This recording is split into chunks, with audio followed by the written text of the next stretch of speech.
let's get to Chris Saxman of Virginia Free. And he's chomping at the bit. He's live with me today in Richmond. Chris Saxman, good to have you with us, man. Always a pleasure, my friend. So let's talk a little energy. You heard Scott Taylor's interview. Scott Taylor saying, look, my constituents, tourism, Navy, fishermen, they don't want to drill, so I'm out. What do you think? Well, I mean, a lot of them have concerns, but let's get with the facts, okay? Energy independence is critically important for our nation. Low prices are critically important for our nation's economic growth. The reason we started this conversation back in 2004, John, is because natural gas prices were through the roof. This is before fracking. And Frank Wagner and I put in a bill, study resolution, to see what's actually out there and whether we should go forward with this. Back then, the tourism industry said, no problem, completely compatible. We'll actually make some money because we get to go fishing around the rigs if we so choose. This is when Lieutenant Governor Kane, now Senator Kane, I think sponsored legislation or put in some language that said we should do this 50 miles off the coast to mitigate some of the concerns. The reality is, we're in a global economy.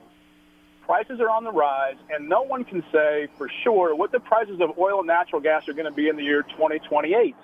That is probably the first drilling that could occur based upon how regulated the process truly is. So I think we really need to step back and get the facts on how this goes about and what the real ramifications are, not just on a local issue, but also on a global issue.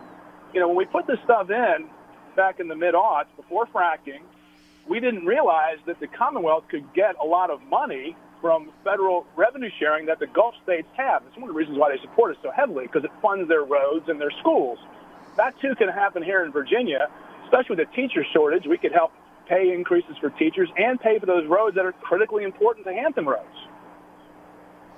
All right, so on the federal level, Scott Taylor's opposition to this as a 2nd District Republican congressman, opposition to the president's call to drill basically off the shore. What impact does it have? I mean, at the end of the day, who's going to make this decision? Well, ultimately, it's up to the federal government. They take input, obviously, from the locals, and they should. But really what drives this is our global position in the world relative to growing our economy. We fought a lot of wars in the Middle East to secure natural resources. If you want to sum it up, we can drill here or fight there. But we've been drilling here in America, and look what happened to prices. They came down even though demand went up, because America's become a global superpower when it comes to energy production here at home, creating jobs that pay well above scale. I mean, those offshore drilling jobs pay over $100,000 a year. I mean, if you want to say no to that, that's your choice. And what the constituents say in response to that is their choice as well.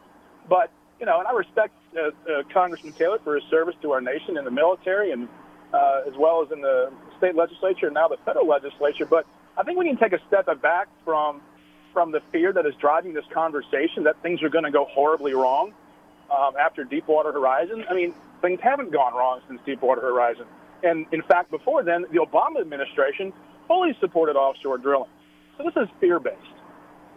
And we can mitigate those concerns and risks by having a meaningful dialogue across the table where you understand the facts. I was in Port Fourchon, Louisiana, with Congressman Scott Ridgell, and we saw the impact, the size, the totality of the economic impact. Local government fully supported the industry because they were a great corporate citizen, and the size and scale of those jobs down there is unbelievable. Kids out of high school, a 2-year degree, associate's degree, were making upwards of $60,000 in their first job. That's a real impact for a high school kid, right? Well, so look, those kids don't leave the Hampton Roads area and go somewhere else to find work. They stay there. It also raises the whole wage scale for the region. We know we have the gas offshore. I'm in favor of exploring it, but I do get Taylor's position on it. I get it, and he does have to be responsive. But here's the problem, though. If we don't know what's out there, we don't know what the reward is. Let's reasonably discuss what it takes to find out what's out there in seismic surveying before we can calculate the risks and the reward. That's responsible governance, in my opinion. And he said that months ago on your show. I remember hearing it. He said, I support finding out what's out there. He said it today. Let's find what's out there. So I think that's a responsible thing to do. I mean, if drilling will occur for 10 years, Because what's the harm? when you find out what's out there, then you're able to make a rational decision. When he said, somebody said the risk doesn't outweigh the reward. Well, we don't know what the reward is. So any risk is a no, right? So I think that's where to the start. Conversation we had back in 2004. Right. At a you're right, manufacturing Chris conference Saxman. in Big Island, Virginia, Georgia Pacific. Frank Wagner and I said, "Where's all the gas? Because we need to increase supply." And the gas guy said, "It's off the shore of Virginia." We're like, "Go get it." He said, "It's a more." You're right. We're like, "That doesn't make any sense."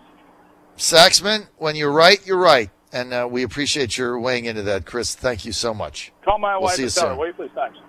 Yeah, we love you, man. Okay, Chris Saxman of Virginia Free, former House of Delegates member, and weighing in, and we appreciate that.